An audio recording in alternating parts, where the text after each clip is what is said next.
There are many warning signs. A growing body of evidence shows that something is wrong with the sexual health of human males. Sperm counts worldwide have been cut in half in the last 50 years. Sperm abnormalities and rates of male infertility have radically increased. Rates of testicular cancer have doubled in the last 20 years. The question is, why? Scientists now believe that certain man-made chemicals are to blame. They interfere with the male hormonal system and are playing havoc with the basic building blocks of male sexual development.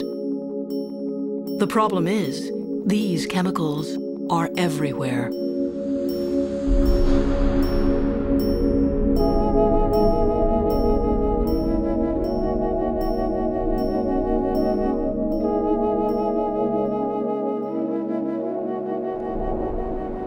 There was a time, not too long ago, when the Earth was a simpler place.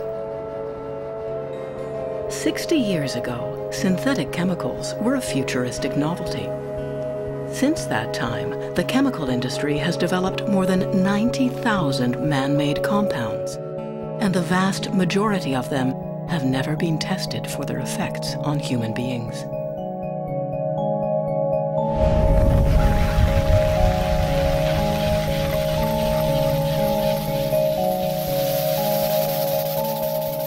During the last 50 years, we've learned how to create new chemicals and we've turned them loose. In the next 50, we may figure out what we've done. It's like in a certain way we're on the Titanic and we see the iceberg, but we just can't turn the ship.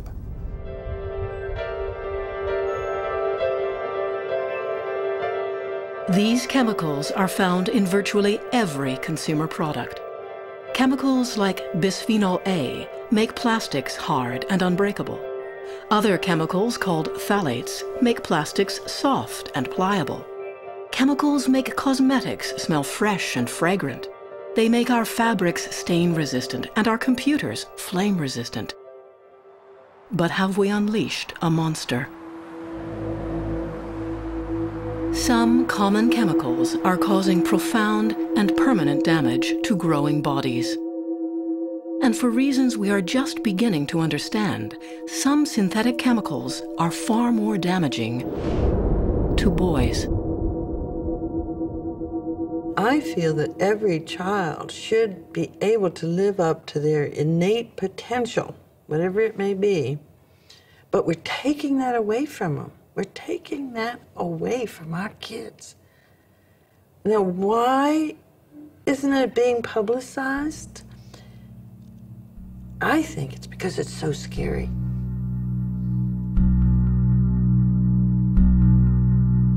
Young adult men are also at risk. Sperm counts in college-age men have fallen dramatically in recent decades.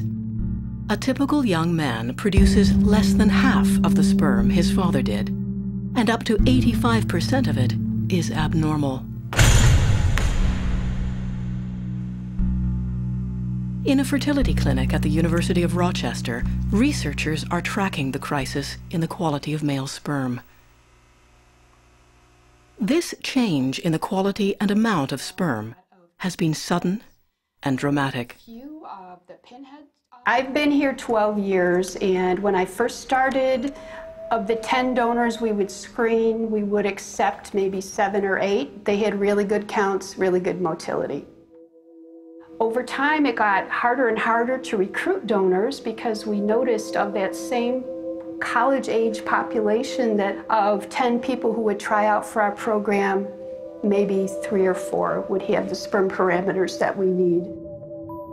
The bottom line is that the World Health Organization standards for classifying a man as infertile have moved downwards. So, for example, very early it was 60 million per milliliter, then down to 40 million per milliliter. Now it's 20 million per milliliter, and they're talking about putting it down to 10. And that's because if a man goes in for a semen analysis, that you can't have too many of them classified as abnormal. Behind the statistics are hundreds of thousands of young couples like Jack and Natalie McGowan who have struggled to conceive. Now you're going to go get changed. I was shocked what the incidence of infertility is in our society now. And, you know, when we would go to the clinic for assessments and for procedures, it was like being in an emergency room. I mean, people were lined up down the corridors. We were very surprised to have difficulties conceiving because we were two otherwise very healthy people. So we thought, no problem. We'd be pregnant within weeks, really. There's three things they use to assess sperm quality, and it's volume, so sperm count, and speed, so that's, you know, how mobile they are. It's mobility or motility, I think is how they call it. And the third is morphology. So I had a full team, good bench strength, and they were pretty quick, but they were darn stupid. They got lost. And of course, they didn't ask for directions.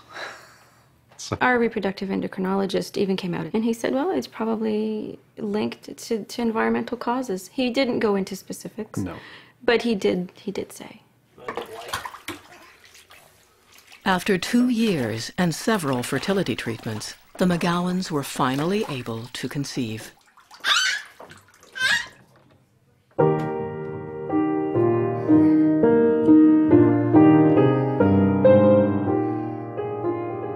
It's clear to me that what we're putting in the environment has been affecting us, and I've been aware of it for a long time. I don't see how there couldn't be an impact of our environment on my personal ability to reproduce. I think it's definitely implicated in some way. The idea that chemicals can affect male fertility and reproduction in dramatic ways is an established fact for wildlife biologists. Since the late 1980s, Louis Gillette has been researching the sexual development of male alligators who nest in the heavily polluted lakes of Central Florida. What we deal with when we deal with these lakes is a complex mixture of pesticides, of nutrients, fertilizers. Many of the chemicals we're dealing with are what we call old chemicals, DDT. They're persistent chemicals. Gillette has discovered that the sexual organs of the male alligators in these lakes are a third their normal size. The reproduction rate in this colony is 90% below average.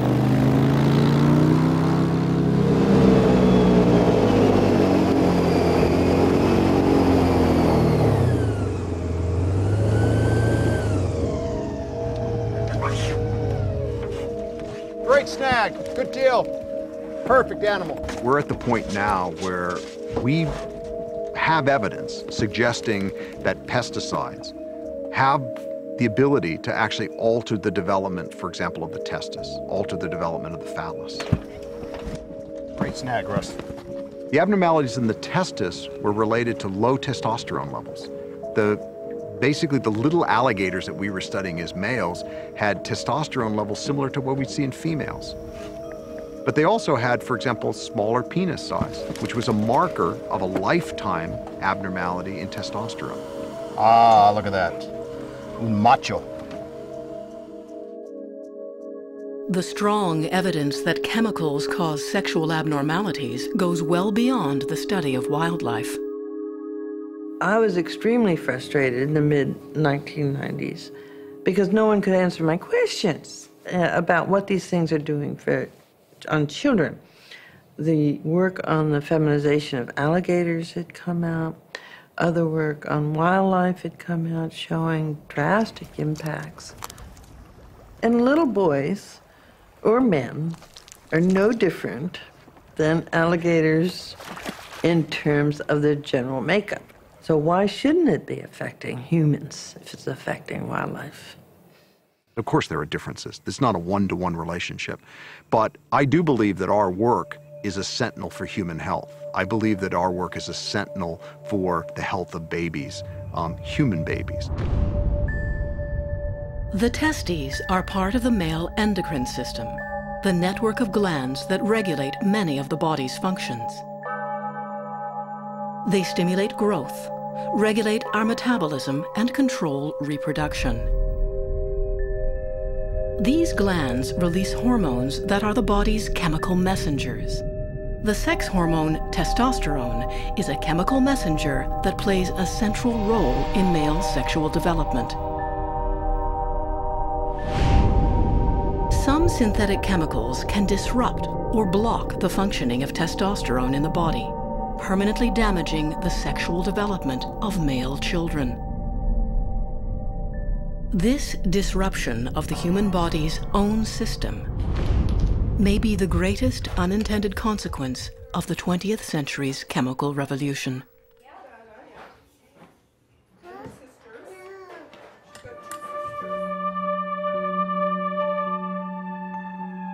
The chemical industry is only 100 years old, but it has transformed the world. The Second World War accelerated demand for countless new products: prescription drugs, food additives, synthetic rubber, nylon, and pesticides. By the early 1950s, the chemical industry was churning out hundreds and then thousands of new compounds. One product revolutionized the way we live: plastic. Virtually all of these new chemical compounds were derived from one source: petroleum. Synthetic chemicals made modern life possible. At first, few suspected that synthetic chemicals might be dangerous. Pesticides like DDT were seen as innocuous, even beneficial. By the 1960s, though, our natural habitat was telling a different story, as certain chemicals like PCBs and dioxin devastated the environment. From the early 40s on, those people who are of childbearing age were exposed to these chemicals in excessive amounts. And consequently, by 1950, the first generation of children exposed to these chemicals in the womb were born. Those most threatened by toxic chemicals are not adults. They are children and babies. But the most vulnerable of all have not even been born. There is no question that the most serious effects are to the unborn child, because the effects are permanent and because the fetus has very few defenses against these chemicals. This is a time when all the cells are starting to divide from each other, developing into organs. And this can start as early as 6 weeks, even earlier, after conception. Until recently, doctors believed that the fetus was protected from contamination by the placental barrier. But the womb provides no such protection. Everything that the mother is exposed to could potentially expose the fetus. The difference is that the fetus is exquisitely sensitive, many, many more times more sensitive than the mother, and so it's much more dangerous. For several weeks after conception, the embryo is neither male nor female. Sex hormones orchestrate the process that determines whether the fetus will be a boy or a girl. In the 7th week of pregnancy, the male reproductive tract begins developing. Chemical exposures are likely behind a 200% increase in male genital birth defects. This is where a boy starts becoming a boy. If he can't get past that stage with all the processes that have to take place, that are taking place under very, very low concentrations of hormones, that boy isn't going to make it to full manhood in terms of what you want in a man. After birth, the infant is further exposed to chemicals in the mother's breast milk. There's no question that when you show that mother's milk has contaminants, and then you actually look at babies, and you can actually take a blood sample or a urine sample and show that those contaminants are not only in that child, but they stay in that child. It is revolutionary. But for decades, the chemical industry has chosen not to test its products on bodies that are still growing. They want to use what happens in an adult animal to predict what could happen during development in this little 1, 2 cell, 20 cell, then beautifully orchestrated development of the baby. You're building a baby in the womb, piece by piece. And if something gets in there and interferes with this building block here, the plumbing there, the wiring there, the brain, that sort of thing, that child is damaged forever. It's irreparable damage. You can't go back and rebuild that. The chemical threat to boys is not only interfering with normal development, it may be a threat to the survival of the species.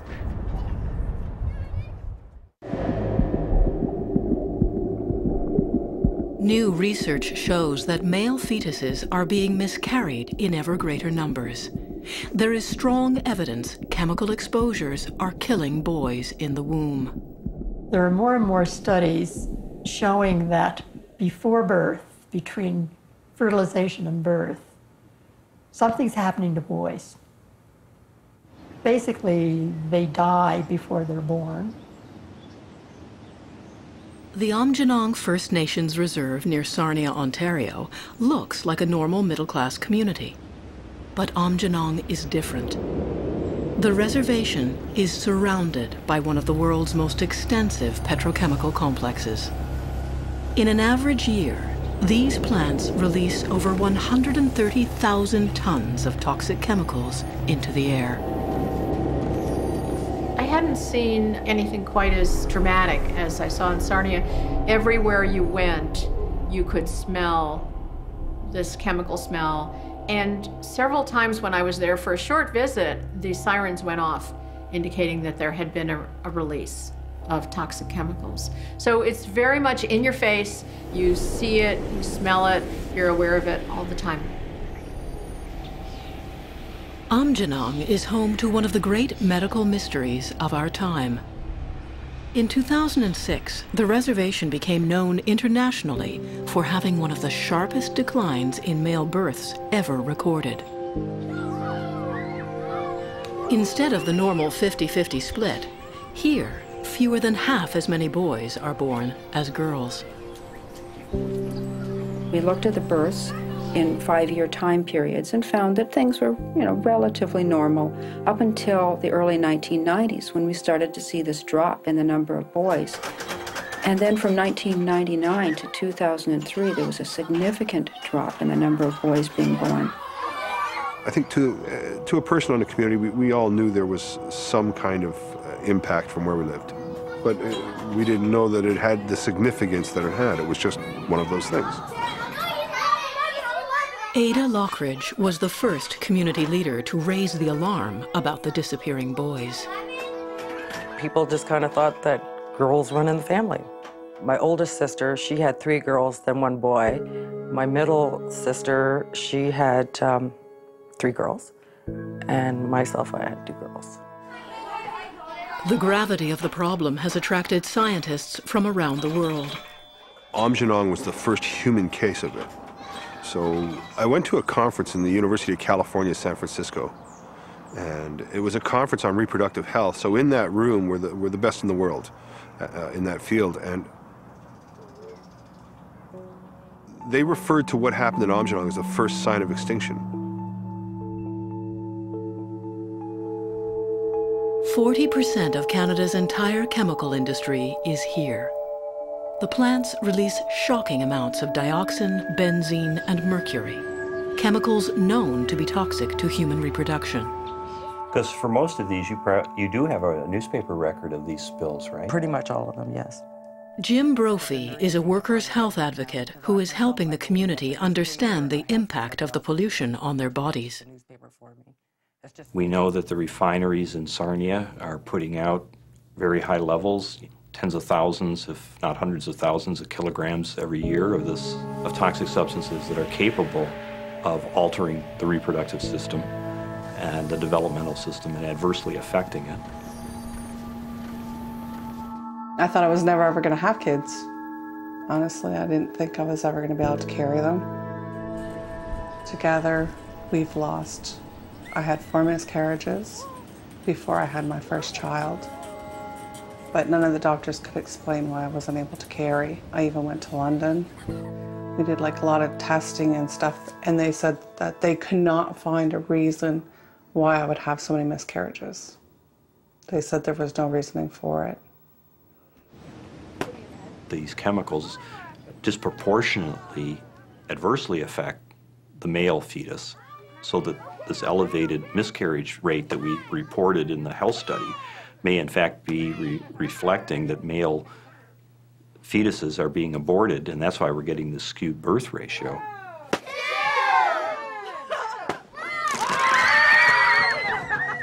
The search continues, but the answers are slow in coming. Industry and the government have been strangely quiet about all of this. You know, they'll express a bit of concern now and again, but say, you know, we have no proof. In fact, they pretty much dismiss the birth ratio finding as being either a fluke or, gee, there must be some mistake in the math or whatever. The falling male birth rate is a global phenomenon. There are now more than 20 heavily industrialized nations where male births have mysteriously declined. Since 1970, this has added up to almost 3 million fewer baby boys. But the danger is not only found in heavily contaminated communities like Sarnia. It also exists in our homes, in chemicals we encounter every day.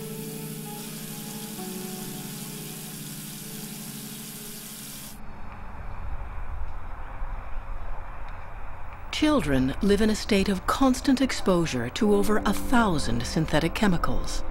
They are found in computers, clothing, furniture, and bedding. They are in the water they drink and the air they breathe. It used to be contamination was something that happened to someone else. If you were working in a factory, in a refinery, well, that was your tough luck that you got exposed. Pollution isn't just something that's coming out of a smokestack. It's in us. It's actually in our bodies. It's in all of us. It's become part of the background chemistry in our bodies. And it's accumulating, and it's accumulating quickly. This flood of synthetic compounds has made day-to-day life a toxic minefield for male children. Virtually all of the chemicals linked to male reproductive problems are made from petroleum.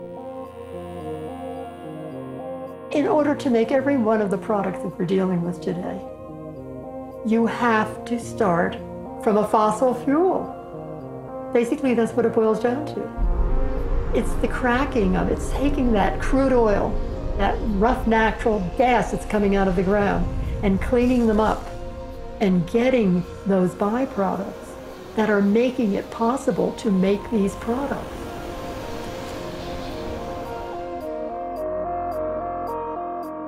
A common class of petrochemicals called phthalates is used in everything from cosmetics and medical IV tubing to food packaging and children's toys.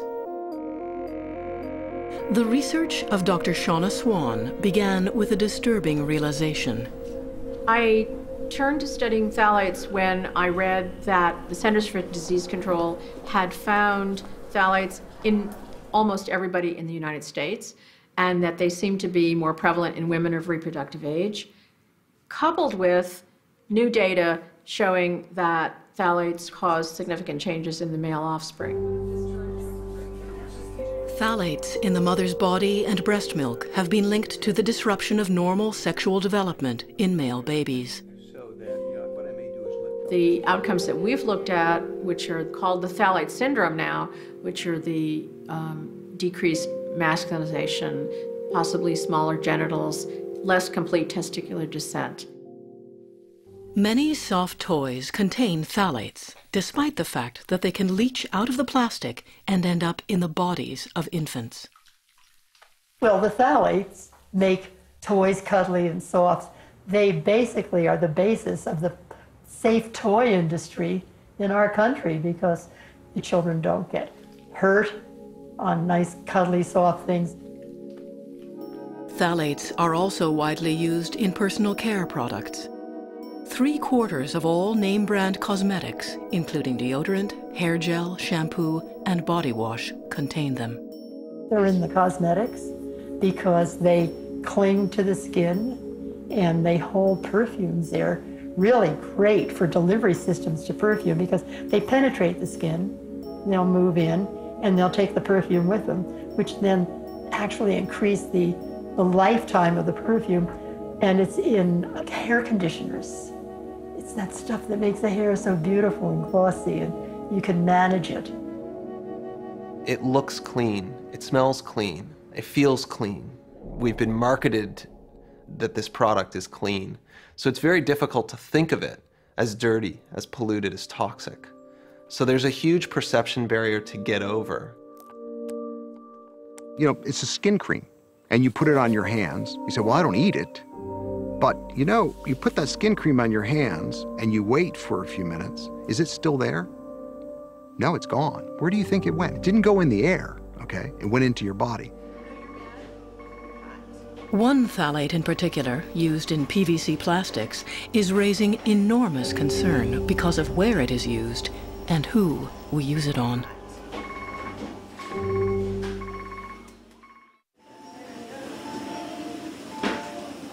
Anywhere you look in a neonatal ward, you find one of the most common plastics in the world, PVC vinyl.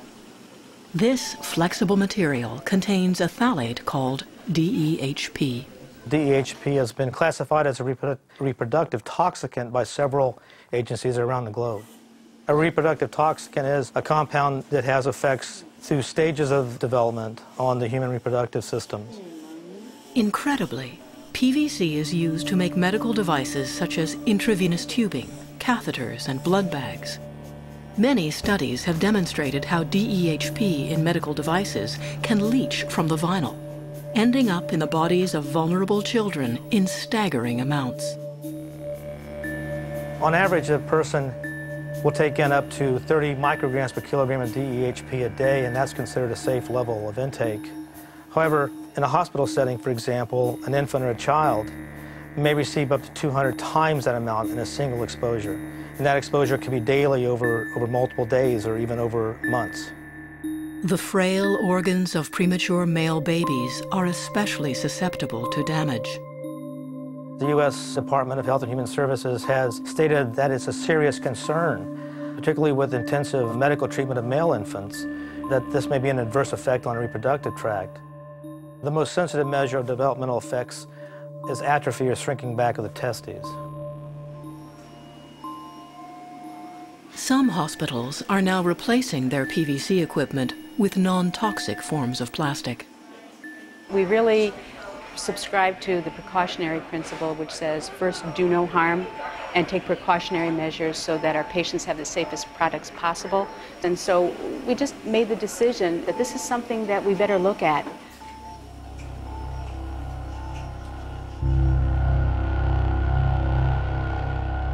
Of all the chemicals raising concern, none is more notorious than bisphenol A. 7 billion pounds of this chemical are produced yearly. It is the raw material for one of the most widely used plastics in consumer society, polycarbonate. Polycarbonate is a hard, rigid plastic used in a vast array of products, from DVDs to baby bottles. It is also at the center of a public health firestorm. Up until recently, most of us had never even heard of bisphenol A. However, it's been around for a very long time.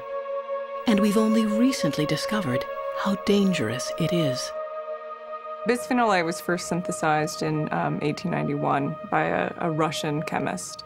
And it was at a time when there was just a lot of new synthetic chemicals being created. So it didn't have necessarily a commercial purpose at that point.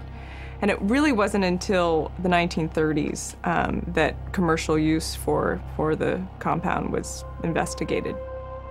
By the 1940s, bisphenol A was being developed as a possible drug for hormone treatments after it was discovered that it behaved like estrogen in lab animals. The turning point came later when it was also discovered that BPA could be used in plastics as a way of making clear, shatterproof containers and in the epoxy resins which line food cans. Now its history as a synthetic estrogen has come back to haunt us. It has been tested in so many systems now. And during that same critical period where sexual differentiation takes place, where the brain is developing, where the pancreas is developing, and it interferes with every one of those systems. I mean, this is like a model chemical of how you could really go wrong. When it comes to, a flashpoint like a baby bottle, it certainly captures the attention of Canadian citizens who say, "What? What did you just tell me? I've been feeding my babies, or I have raised my children using these baby bottles for years. Now you tell me?" Tosca Gardino's son, Luke, was born with a birth defect that has been repeatedly linked to endocrine-disrupting chemicals. When we were bathing him, we found that his one testicle looked like it was deflated, that there was nothing in there. So I was concerned that his undescended testicle would mean that because it was inside the body, surrounded by all this warmth, that it would affect the health of the testicle and his ability to reproduce. It's already on. In his case, the testicle was so high up in the body that it was actually behind the stomach muscles or abdominal muscles.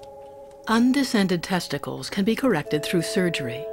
But boys who are born with them are 8 times more likely to develop testicular cancer and 7 times more likely to be infertile.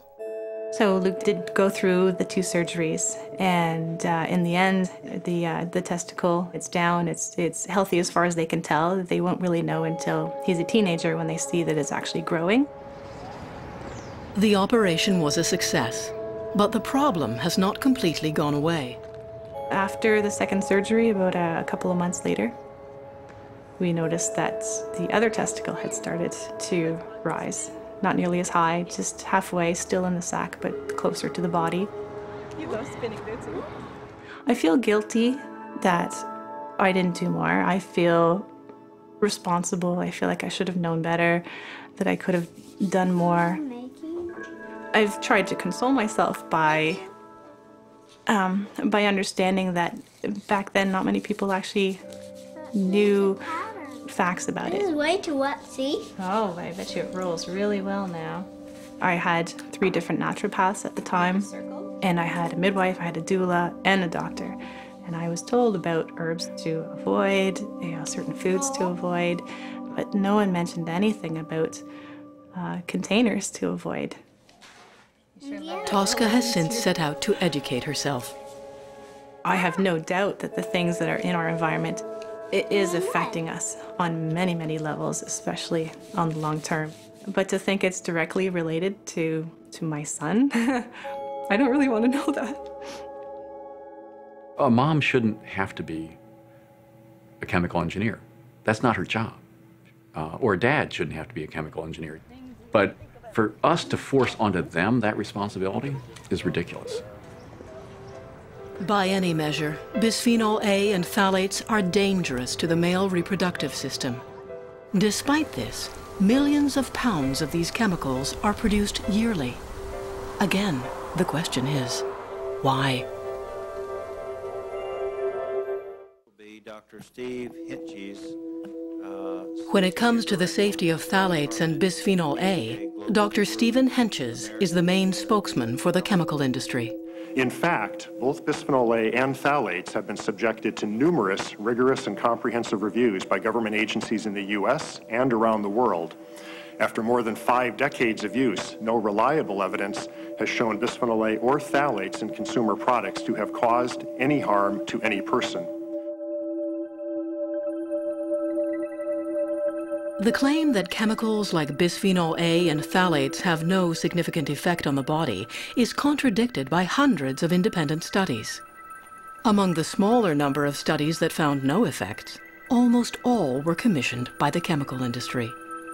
This fact has a disturbing similarity to another, earlier controversy. I want you to focus on another fact that has been published in the peer-reviewed literature. Of the studies of bisphenol A that were funded by government sources, including the National Institute of Health, over 90% of them find adverse effects on animals. In contrast, none of the studies funded by industry report adverse effects. Now, some of you will recall the testimony in 1994 before Congress of the 7 heads of tobacco companies who swore that there was no link between cigarette smoking and cancer. As you listen to industry interpretation of the data on bisphenol A and phthalates, I would encourage you to think about that. The chemical lobby is one of the most powerful in the world.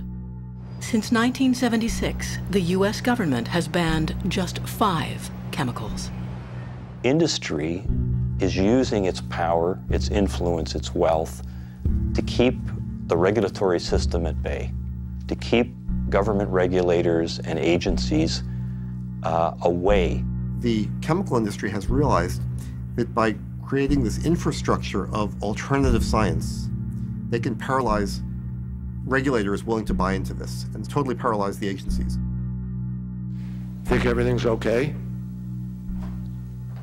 Senator, as studies become available to us, we at FDA apply Studies from whom become whoever, available? if they've been No, the only studies you're getting right now, have you asked for studies from independent sources? We don't normally ask for independence. Then you don't protect the American people if you don't ask for them, if you don't look beyond what's handed to you. Thank you. What happened is these same scientists who did a lot of work for tobacco and made a lot of money saw this as a very effective career, and they set up their own companies, and they will take money from polluters, from manufacturers of dangerous chemicals, and they will do studies to show they're really not very dangerous. They realize that quote, educating the public is critical. And, misinformation is just as effective, done correctly, as information. And it works. I don't think there's any question that companies are looking at this through purely a question of profit.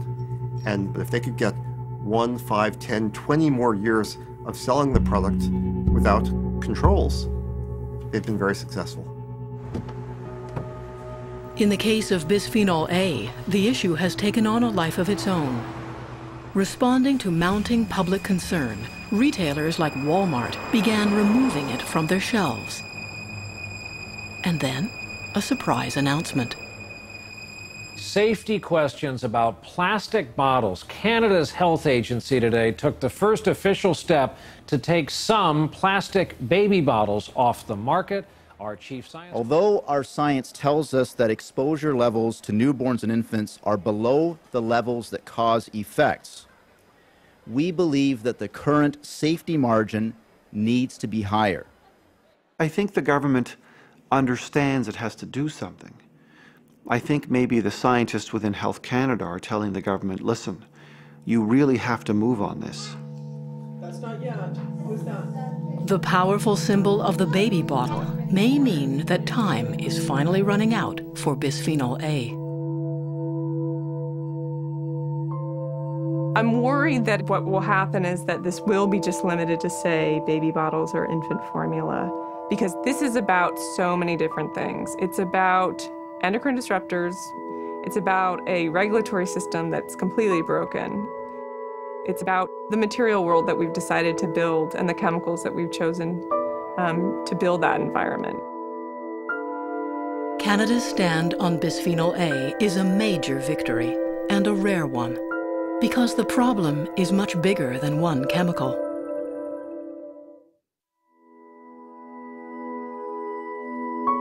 It's a shocking statistic. Of the 80,000 chemicals in use, 85% of them have never undergone testing for their impact on the human body. We have coated the Northern Hemisphere with chemicals that we know can be transferred from the mother to the offspring and affect how offspring develop. And if we don't reverse the production and the release of these kinds of chemicals, we're going to see widespread dysfunction among the human population.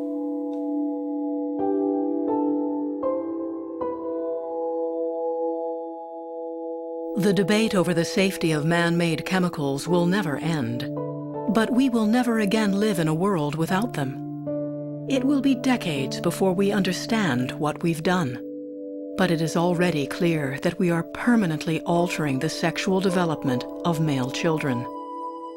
Look how long it's taken the idea of global warming to catch on in society, and we still have large numbers that deny it's happening. That's not scary.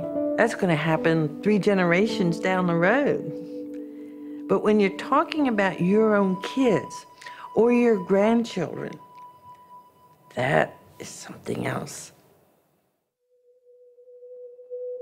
Synthetic chemicals are not only damaging the health of boys, they may be bringing about the end of our species as we know it.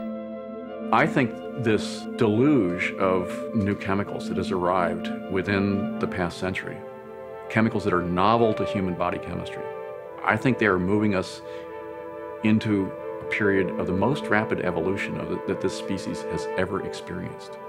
It's changing what types of genes make it through to the next generation, and who has the wrong genes are going to be less able to have progeny. That's the definition of evolution, and I think that's what's happening today.